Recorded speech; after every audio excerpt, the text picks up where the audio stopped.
Normal செக்அப்னு தான் போனோம். ஆனால் அட்மிட் பண்ண சொல்லிட்டாங்க. முந்தின நாள் நைட்டு வீட்டில் தூங்கிட்டு அடுத்த நாள் காலையில் அம்மாவை பார்க்க போனேன். ஹெல்த் கண்டிப்பாக இம்ப்ரூவ் ஆயிருக்குது. ஆனால் டிஸ்சார்ஜ் பண்ணி கூட்டு போகிற அளவுக்கு ஆகலை. இந்த வீடியோ வாய்ஸ் ஓவர் கொடுத்துட்டு இருக்கிற நேரம் அடுத்த நாள் தான் தீபாவளி. போன வருஷம் அக்டோபர் 30 எங்கள் 2 பேருக்கும் கல்யாணம் ஆச்சு. 31 தீபாவளி. எல்லாரும் அதை தான் தலை தீபாவளின்னு சொன்னாங்க. நான் ஏற்றுக்கல. நான் இந்த வருஷம் தான் கொண்டாடணும்னு நினைச்சேன். அன்ஃபார்ச்சுனேட்லி இந்த நேரம் பார்த்து எங்கள் அம்மா ஹாஸ்பிட்டலில் சீரியஸாக இருக்காங்க. பட் இருந்தாலும் இந்த தருணத்தை நான் போன வருஷம் நினைச்ச மாதிரி மிஸ் பண்ணிடக்கூடாதுன்னு நினச்சி ஒரு சின்ன கிஃப்ட் என் ஒய்ஃப்காக வாங்கி அதை பேக் பண்ணி கொண்டு போயிட்டேன். கரெக்டாக குழந்தைக்கு பால் கொடுத்துட்டு அப்போ தான் வெளியே வெயிட் பண்ணிட்டு இருந்தாங்க. அம்மா ஹாஸ்பிட்டல் அட்மிட் ஆனதுலேருந்து என் முகத்தில் ஒரு சிரிப்பை கூட பார்க்க முடியல. என் பையனை பார்த்தோன்னே அவ்வளோ சிரிப்பு. எனக்கு மெயினாக இவ்வளோ சிரிக்கிறதுக்கான ஒரு காரணம் என்ன தெரியுமா? நம்ம வீடியோ பார்க்குற நிறைய பேர் பாசமாக அடிக்கடி டீஹைட்ரேட் ஆகிட்டீங்க, தண்ணி குடிங்க அப்படின்னு என் லிப்ஸை பார்த்து சொல்வீங்கல்ல. இன்ஃபேக்ட் எனக்கு ஸ்மோக் பண்ணுற பழக்கம்லாம் கிடையாது. ஆனால் என் உதட்ட பார்த்தா அப்படியே சிகரெட் அடிக்கிறவங்க உதடு மாதிரி தான். இதை ஏன் இப்போ சொல்கிறேன்னா, அப்படியே என்ன மாதிரியே கருப்பாக தோல்லாம் உறிஞ்சி என் உதடு மாதிரியே இருந்துச்சு. அவன் அப்பாவை போல் தப்பாமல் பிறந்திருக்கிற என் பையனையும் கிஃப்டையும் தூக்கிட்டு என் ஒய்ஃபை கூப்பிட்டு இருக்கிற சங்கடத்தில் நானே உங்களுக்கு ஞாபகம் இருப்பானான்னு தெரியல. ஆனால் கிஃப்ட்லாம் வாங்கிட்டு வந்திருக்கீங்களேன்னு ஆச்சரியப்பட்டாங்க. அந்த கிஃப்ட்டில் அவங்க சந்தோஷமானாங்களான்னு தெரியல. ஆனால் எனக்கு ஒரு மன திருப்தி கிடைச்சது. அம்மாவுக்கு வந்து பார்த்தீங்க அப்படின்னா MSMR மைட்ரல் ஸ்டெனோசிஸ் மைட்ரல் ரீகஜிடேஷன் ஒரு பிரச்சனை ஹார்ட்ல இருக்கு. லங்ஸ்ல பாத்தீங்கன்னா வீசிங் இருக்குது, பல்மனரி ஹைப்பர் டென்ஷன் இருக்குது, கிட்னில ஒரு பிரச்சனை இருக்குது, அப்புறம் சுகர் இருக்குது. அண்ட் ஏஜும் பாத்தீங்கன்னா இந்த அக்டோபர் 15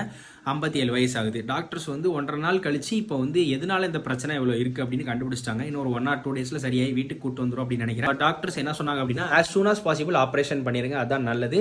ஏன்னா ஏஜ் ஒரு பெரிய ஃபேக்டர். நீங்க வந்து இன்னொரு நாள் தள்ளி போடலாம் அப்படின்னு நினைச்சீங்க அப்படின்னா நீங்க காசு ரெடி பண்ணி முடிக்கும் போது அவங்களுக்கு ஏஜ் போயிடும். ஏஜ் போயிடுச்சுன்னா ஆப்ரேஷன் பண்றதே ஒரு காம்ப்ளிகேஷனா மாறிடும். ஆப்ரேஷனோட சக்ஸஸ் ரேட் ரொம்ப குறைஞ்சிரும். ஆப்ரேஷன் பண்ணால் கூட அது உங்களுக்கு ஒரு பெரிய தலைவலியாக இருக்கும். அதனால் சீக்கிரமாக ஆப்ரேஷன் பண்ணுங்க அப்படின்னு சொன்னாங்க.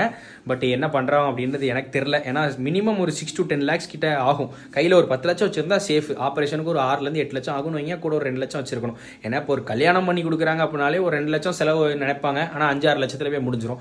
சும்மா ஒரு படத்துக்கு 500 ரூபா தியேட்டருக்கு செலவு பண்ணலாம் நினைச்சாலே நம்ம 1000 ரூபா 2000 செலவாயிரும். அப்படிங்கும்போது ஒரு ஆப்ரேஷன் அப்படிங்கும்போது ரொம்ப ப்ரீ பிளான்டாக கையில் மணி இருக்கணும். மினிமம் இல்லை மேக்ஸிமம் கையில் ஒரு 10 லட்சம் இருந்தால் ஆப்ரேஷனையும் முடிச்சுட்டு போஸ்ட் ஆப்ரேஷன் செலவுகளையும் கரெக்டாக முடிச்சுட்டு நார்மல் லைஃபுக்குள்ளே வரலாம். இல்லைனா கடன் போட்டு லோல் போட்டு லொங்கால் போட்டுன்னு வாழ்க்கை வந்து அப்படியே ஒரு மாதிரி இருட்டுக்குள்ளே போயிடும். ஸோ ஒரு பக்கம் அம்மாவையும் பார்க்கணும், இன்னொரு பக்கம் காசும் வந்து என்ன பண்ணுறது அப்படின்னு தெரில. பட் நான் என்னால் என்ன ஆக்ஷன் எடுக்க முடியுமோ நான் as soon as possible எடுப்பேன்.